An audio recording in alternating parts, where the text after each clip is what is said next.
Bonsoir et bienvenue sur la chaîne du culte du dé. Pour aujourd'hui, une vidéo sur le jeu Horreur à Arkham, le jeu de cartes JCE. Et plus précisément, la présentation de cette petite boîte, de ce paquet mythe, le Serment Indicible. Donc c'est le deuxième de la campagne La Route de Carcosa. Et je dois vous dire tout de suite que je le trouve, au niveau des cartes, déjà très très bon. Vous allez avoir en première chose, alors d'habitude on a un feuillet, là on a un petit, alors c'est pas un livret, faut pas déconner quand même. En tout cas on a deux pages pour ce qui est des introductions, de la mécanique du scénario et des conclusions. Le scénario, je vais pas vous le spoiler parce que déjà je ne le connais pas. J'ai juste vu un retour sur un forum. Il se déroule dans un asile, de ce que j'en sais. Voilà, avec le pauvre petit patient, et un asile où on a des ateliers. Alors déjà on a des, vous voyez, camisoles de force tachées de sang, donc ça ne présage rien de très bon. Et puis, c'est la dernière carte que je vous montrerai, il y a des petits ateliers, des petites activités. Voilà, une petite activité gravure par exemple, qui n'a pas l'air très sympathique. Donc pas mal d'hostilité, il paraît que ce scénario est très bien. Donc ça c'est déjà la première chose qui fait la valeur de ce pack. Vous voyez qu'on a beaucoup de cartes, hein. Il y a des monstres, il y a des lieux, il y a pas mal de choses pour celui-ci, contrairement au dernier où le nombre de cartes pour le scénario était quand même moins élevé. Maintenant on va passer en revue donc les cartes pour les decks. Alors on va commencer, on va les prendre dans l'ordre sortie du paquet. On va commencer pour les gardiens. C'est une des rares mauvaises cartes, si ce n'est à ma première lecture, enfin ma deuxième lecture. Je regarde vite fait. Ouais, pour moi c'est la seule vraiment mauvaise carte du paquet, donc on va la passer vite fait. C'est encore une arme, couteau de tranchée. Il y a souvent, je trouve qu'il y a pas mal de mauvaises armes en fait. Couteau de tranchée. Donc ça nous prend une main, ça coûte 1. Les actions engagées que vous effectuez ne provoquent pas d'attaque d'opportunité. Ouais, ça nous fait de belles jambes pour l'instant. Vous gagnez plus 1 en combat pour cette attaque. Enfin, plus X, X étant le nombre d'ennemis engagés. Bon. C'est dans la fameuse tradition là, des gardiens tanks, je pense. Donc moi, ça ne me concerne pas déjà, et on n'ajoute pas de dégâts, donc je trouve pas ça terrible. Deuxième carte, embuscade, toujours pour les gardiens, c'est une carte à 1 point d'expérience. Alors pour une fois, j'aime pas trop l'illustration, non pas qu'elle est mal dessinée, mal peinte, mais je la trouve un peu too much, avec toutes ces tentacules là sous le personnage. Je trouve ça un peu, je trouve pas ça très Lovecraftien en fait. Alors on attache cette carte à un lieu, au lieu où on se trouve. S'il n'y a pas d'investigateur, on doit la retirer. Et après qu'un ennemi est généré dans le lieu attaché, on inflige 2 dégâts à cet ennemi en défausse embuscade. Donc, il faut être dans un lieu, il faut placer cette carte-là, et il faut que l'ennemi soit généré. Donc en fait, c'est un lieu où on va rester, et c'est un lieu où on sait qu'on va avoir un ennemi généré. Et on va lui mettre 2 points de dégâts. Bon, ça me parle pas trop. Donc je n'ai pas vraiment d'avis. Et là, on va commencer, moi j'ai regardé quand même les cartes, je trouve que toutes les cartes qui vont suivre sont valables. Donc un très bon pack pour moi. Maître Charles Ross, donc carte de départ sans expérience, 2 points, c'est un allié, un mécène. Alors c'est encore un allié pour les chercheurs, on a énormément d'alliés dans cette classe. Alors attention, c'est une carte de soutien en fait. Vous avez le droit de dépenser des ressources pour payer le coût des soutiens objets joués par les autres investigateurs dans notre lieu. Donc pour une fois, on peut soutenir les autres. On peut incliner la carte, c'est rapide. On réduit de 1 le coût du prochain soutien objet joué par un investigateur dans votre lieu. Donc on va aider les autres en fait à acheter des choses. Soit en dépensant ses propres ressources, soit en l'aidant avec l'allié, ça sacrifie même pas une action vu que c'est rapide. Donc c'est pas mal, j'aime bien cette carte. Une carte que j'aime beaucoup, Averti. Donc elle coûte 0, mais un point d'expérience. À jouer quand vous piochez une carte traîtrise non faiblesse. On place un indice dessus. Enfin, sur le lieu où on se trouve, pardon. Et on annule l'effet révélation de la carte traîtrise. C'est pour les chercheurs. Donc en gros, on va dire à 75% du temps, même à 100% si on est bien, si on a les cartes qu'il faut, à peu près. Enquêter et récupérer des indices ne nous pose pas de problème. Et donc là, on va éviter une carte traîtrise en dépensant un indice. Et on ne défausse pas l'indice, on le repose sur le lieu. Donc après, on peut le regagner. Donc je trouve que cette carte-là, elle est vraiment super. Et l'illustration est pas mal. On a l'impression d'être peut-être dans les contrées du rêve ou alors on est des archéologues, je sais pas. Une illustration de Marc Molnar. Un nom de famille assez sympa. Maintenant les truands. Une carte assez chère, hein, elle coûte 4. Vous allez voir, c'est la machine à cash en fait, cet allié. Dario El Amin, un investisseur peu scrupuleux. Donc ça coûte 4. 2 et 2. Donc 2 d'armure physique, 2 d'armure mentale. Donc déjà là, on rentabilise, on va dire, le coup. Tant que vous avez au moins 10 ressources, vous gagnez plus 1 en volonté, plus 1 en savoir. Moi, je dois avouer que ça m'arrive assez souvent, parce que sur des personnages qui gagnent pas mal de ressources, en plus j'ai tendance à mettre des planques dans mes decks. Alors 10 ça fait beaucoup, et vous allez voir il y a le petit mécanisme en dessous, mais c'est du domaine du possible. S'il n'y a aucun ennemi, donc action par contre là, s'il n'y a aucun ennemi dans votre lieu, on l'incline et on gagne 2 ressources. Donc c'est une machine à cash ce mec. Et arrivé à 10, en fait, on a 2 points de bonus sur ses caractéristiques. Donc c'est pas mal. Il est chien par contre. Ça, je vous la montrerai en dernier. Ensuite, une carte évoluée, attaque par surprise évoluée. Pour 2 points, elle coûte 2, elle a 3 icônes quand même, ça c'est pas mal. Infligez 2 dégâts à un ennemi dans votre lieu qui n'est pas engagé avec vous. Donc ça c'est particulièrement bien, je pense, pour quand on arrive.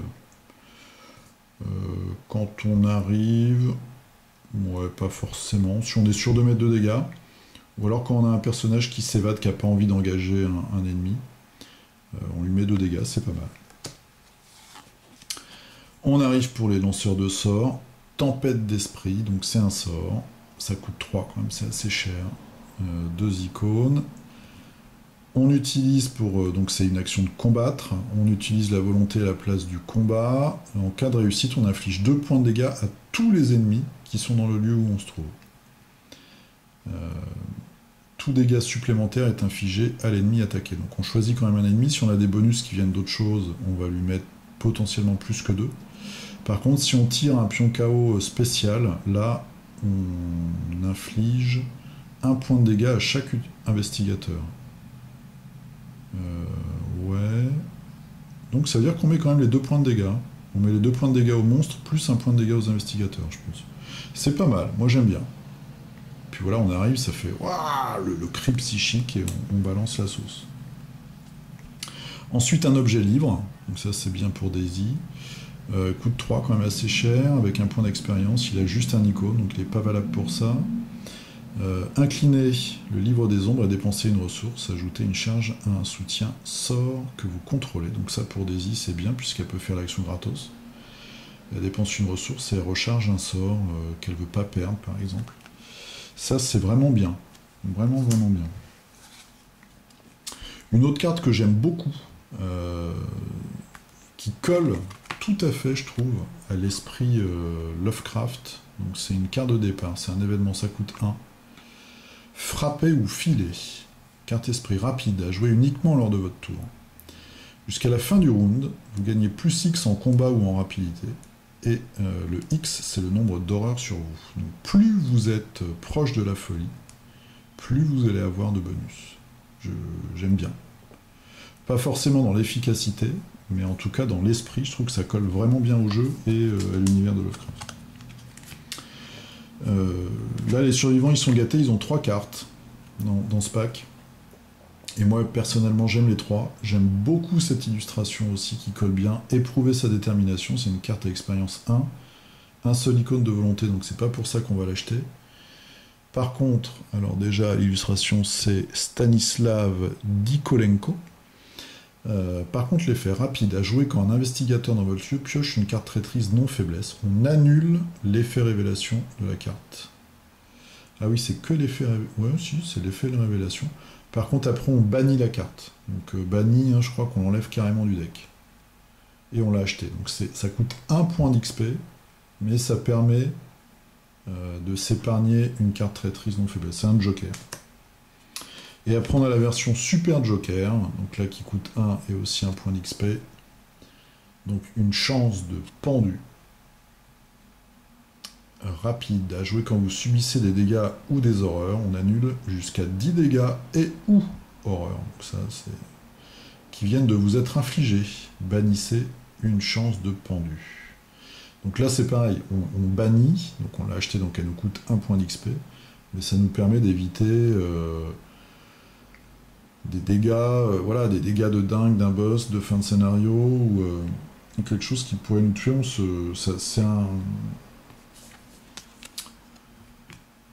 c'est un sort de résurrection, quoi. Enfin, on évite la mort.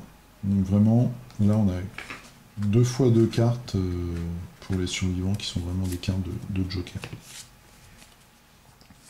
Donc du coup, je me demande, comme ça de tête, un personnage qui serait à la fois survivant et gardien, ça pourrait peut-être rentrer dans ces fameux decks de tank. Le gars qui est là vraiment pour s'en prendre plein la tronche dans une équipe et qui serait vraiment optimisé pour attirer les dégâts vers lui, attirer les cartes vers lui, donc les monstres, les cartes, et qui aussi aurait comme ça des possibilités de se préserver. Des jokers en plus. À voir. Et enfin, la seule carte neutre, donc en 2 exemplaires de ce pack, elle coûte 1, donc c'est un événement, elle a 2 icônes. Demandez un service, et vous allez voir, elle est parfaite cette carte. Choisissez un soutien allié que vous contrôlez et renvoyez-le dans votre main. Ok. Ça coûte 1. Ensuite, cherchez un soutien allié parmi les 9 cartes du dessus de votre deck, et jouez-le en réduisant de X son coût. X étant le coût du soutien allié que vous avez renvoyé dans votre main. Mélangez votre deck. Donc ça, par exemple, pour Daisy, ou pour les chercheurs qui ont énormément d'alliés, je trouve que cette carte, elle est mortelle, quoi. Enfin, elle nous permet 2 choses. Première chose, économiser des ressources. Et surtout, deuxième chose, faire tourner les alliés. Ça nous permet 3 choses. Première chose, économiser des ressources. Deuxième chose, faire tourner les alliés. Et troisième chose, soigner un allié. Parce que vous avez un allié qui est bien amoché, qui a déjà pris un dégât de chaque, par exemple, vous le renvoyez dans votre main, et en échange, vous en prenez un autre. Donc c'est vraiment demander un service, c'est très bien, on l'a en 2, ça coûte 1. C'est parfait. Très bonne carte. Donc si on refait un petit tour des cartes, couteau de tranchée, on le jette. Embuscade, moi je suis pas fan, je trouve que c'est compliqué, il faut rester dans l'endroit, etc. Charles Ross, pas mal pour soutenir ses potes. Averti, très très bonne carte d'après moi. Dario El Amin, ouais, je le trouve cher. Bon, c'est une machine à cash, mais on a déjà plein de solutions. Enfin, moi j'ai jamais, dans mes souvenirs, c'est très rare, voire jamais, je suis jamais en manque de ressources. Par contre, il faut aller à 10 après pour avoir 2 bonus. Bon, on va voir. Attaque surprise, je trouve ça très bien. Tempête d'esprit, je trouve ça bien dans le design, ça fait vraiment le sort comme ça qui explose à la tronche des ennemis, j'aime bien cette carte. Livre des ombres, très bon pour recharger ses sorts. Frapper au filet, bah, je vous ai dit, j'aime beaucoup cette carte-là, je la trouve vraiment dans l'esprit. Et puis en plus, elle est, voilà, elle coûte 1, elle est pas chère, je la trouve vraiment sympa.